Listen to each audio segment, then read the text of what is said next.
It's also the case that over the last couple of years we've encountered new ways to imagine engaging with our technology. This is Peter. He was about 18 months old when we took this photo. In Peter's whole life, every piece of technology that his mother has had responded to touch. Peter thinks everything responds to touch. Peter's mother spends her entire time cleaning off the oven door, the French windows, the shower door, because Peter just goes up and bangs everything and waits for something to happen. Now, for reasons best known to Peter, he thinks you should bang everything with your nose, which makes for more mess for his mother. It's also, of course, the case Peter is a baby, and babies go through a stage of touching everything, and Peter has the unenviable moment of living in a world where touching things actually, something happened, which was probably not the case in most of our childhoods. Of course, this notion of being engaged by a new interaction paradigm is hardly the thing of youth. We sometimes spend our time imagining that's the case.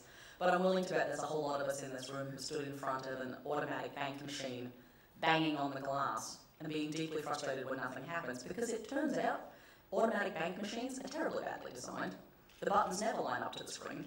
And the moment we got rid of the buttons and just went to the screen, that was a really satisfying user experience, and we all just went to that. And so now we bang on glass screens waiting for something to happen because we can't imagine ever going back. Well, it turns out there's a whole lot of interaction paradigms like that coming down the path. Whether it's touch, whether it's voice, whether it's gesture, whether it's haptics, all of those represent new ways of interacting and controlling technology. But again, we have to imagine these are going to be a layering effect. I don't think we replace all buttons with touch. I don't think we replace all buttons with voice. I don't think we go to a single one of those command and control responses. And for some fairly pragmatic reasons. I had an engineer in my lab not so long ago explain to me that he'd finally solved the dreaded remote control problem. Like, yay! So exciting, what have you done? He's like, well, we're just going to talk to our television. I was like, you live by yourself, don't you? He's like, how did you know that? It's like, oh dear.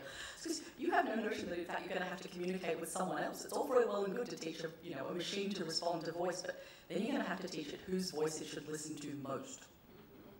And he's like, well, that's really easy, we'll just program it. And I'm like, really? How do you know who's in charge in any given relationship? And he's like, oh, everyone must know that. I'm like, again, you still live by yourself, don't you?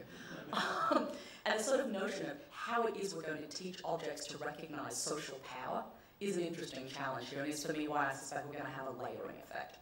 Well, we'll have buttons for some things, voice for others, touch for yet a third, because none of these things ultimately are particularly effective when just done on their own.